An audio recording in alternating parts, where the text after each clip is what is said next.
Denver, Colorado. Winter 2035. Snow pressed against the glass windows of the Lawson estate, muffling the world outside.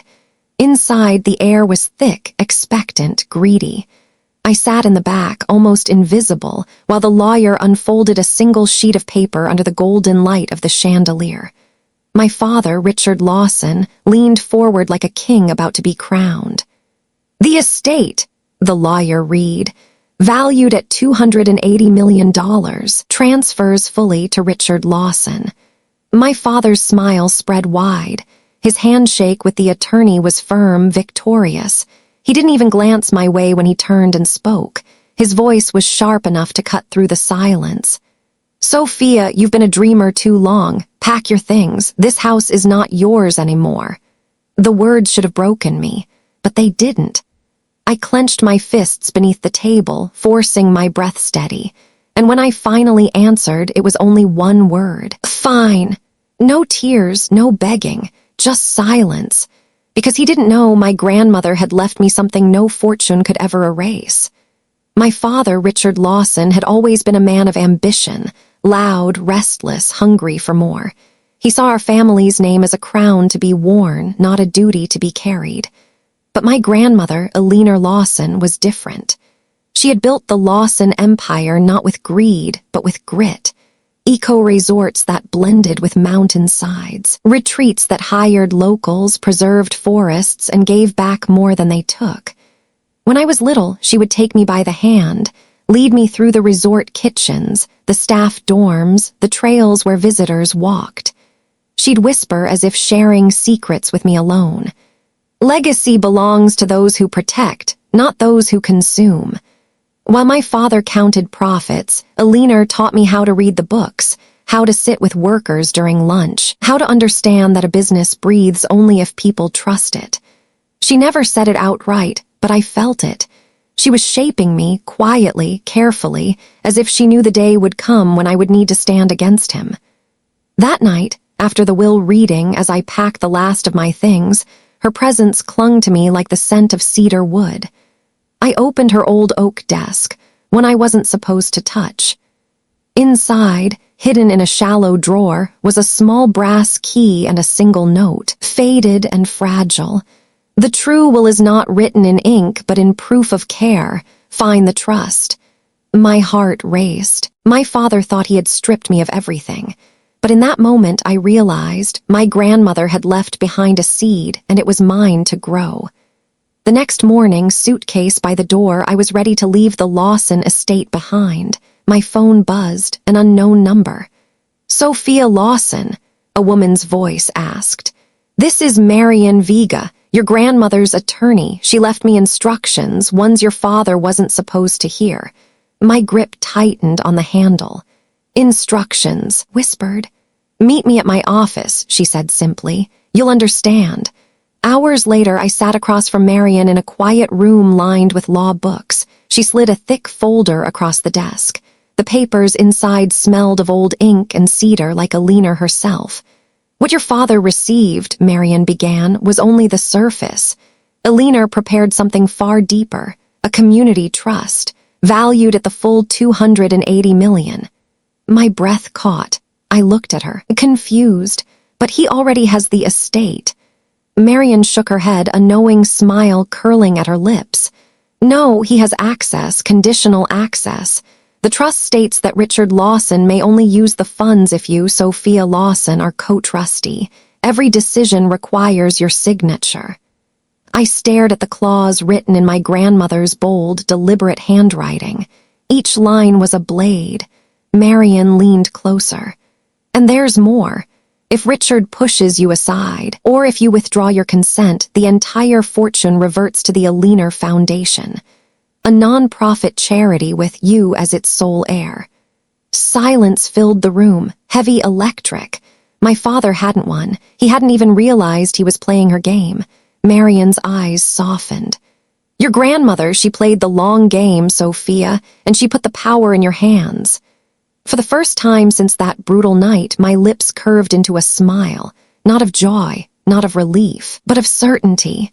48 hours later, a knock rattled the thin door of my rented apartment. When I opened it, my father stood there. Richard Lawson, dressed in a navy suit worth more than my yearly rent, yet his face was pale, almost desperate. He stepped inside without waiting for an invitation, pacing the small living room as if the walls might close in on him. "Sophia," he began, voice lower than I'd ever heard it.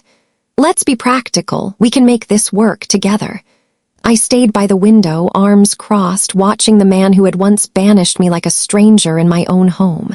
He avoided my eyes, tugging at his cufflinks, searching for words. "The lawyers, this trust. Your grandmother was clever, but it doesn't have to divide us.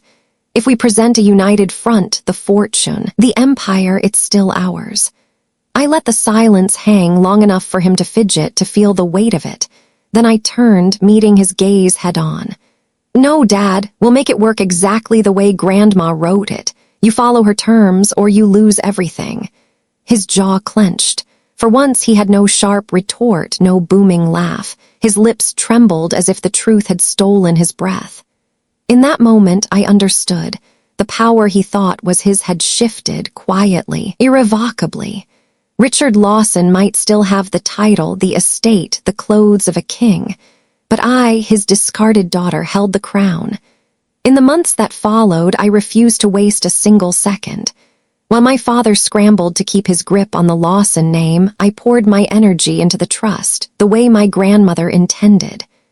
I chose a forgotten resort, one of the earliest Alina had ever built. Crumbling walls, broken glass, weeds pushing through cracked stone. Everyone else saw decay. I saw a beginning. With the trust's resources, I rebuilt it, not as another luxury retreat, but as something Alina had whispered about for years. A green vocational center. A place where local youth could train in sustainable design, hospitality, and conservation. For 12 months, I lived in hard hats and blueprints, side by side with workers, walking the same trails Alina once showed me.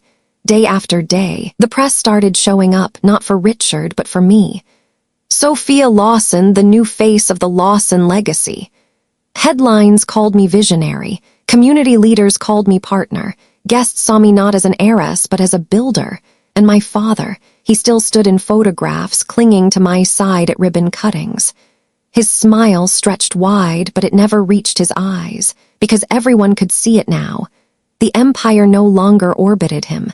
It orbited me. The daughter he once erased had become the legacy's beating heart. And no camera could hide that truth. 1 year later, the Green Vocational Center was complete. The grand opening drew hundreds, community leaders, investors, even state officials. White tents rose against the snow-capped Rockies, strings of lights glowed like constellations, and the air buzzed with anticipation. I stood backstage, palms steady, heart calm. This was the moment Alina had prepared me for. When I walked onto the stage, the crowd erupted, flashes of cameras, voices cheering my name. My father followed a step behind, his polished shoes sinking slightly into the soft grass. But no one looked at him. Every eye was on me. I took the microphone, my voice carrying across the winter air. My grandmother believed wealth meant nothing unless it built bridges for others. She built this empire not to consume, but to protect. Today, this center is proof that her vision lives on, not just preserved, but alive. Applause thundered, rolling across the tents like a wave. I saw reporters scribbling, officials nodding, workers wiping their eyes. And out of the corner of my eye, Richard Lawson. His smile was painted on, his jaw clenched tight. For the first time in his life, the spotlight refused him. It clung to me, unshakable, undeniable. He had chased crowns and titles, but legacy had chosen me. In that moment, something inside him cracked, and I didn't need to hear it. I could feel it. When the applause faded and the ceremony ended, my father and I walked in silence down the stone steps of the new center. For him, the trust meant he would still receive profit shares, enough money to live in luxury until his last breath. But the truth was clear. Money had become his leash. For me, the Aliner Foundation was now fully mine. Legally, publicly, spiritually. Every signature, every decision, every headline had etched one fact into stone. I was the heir. In the weeks that followed, invitations poured in. Universities wanted me to speak. Leaders wanted to partner. Workers wanted to thank me. And Richard, he became a shadow at my side, a name in the paperwork, a ghost at public events. People nodded politely at him, but they leaned toward me. They sought my voice.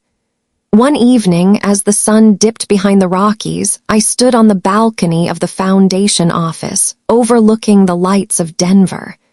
The city pulsed with life, and for the first time, I felt the weight of legacy settle not as a burden, but as armor. My father had the money, but I had what he could never touch: respect, trust, and the future. I never looked back at him again, because in the end, Aliner was right. Legacy belongs to those who protect, not those who consume.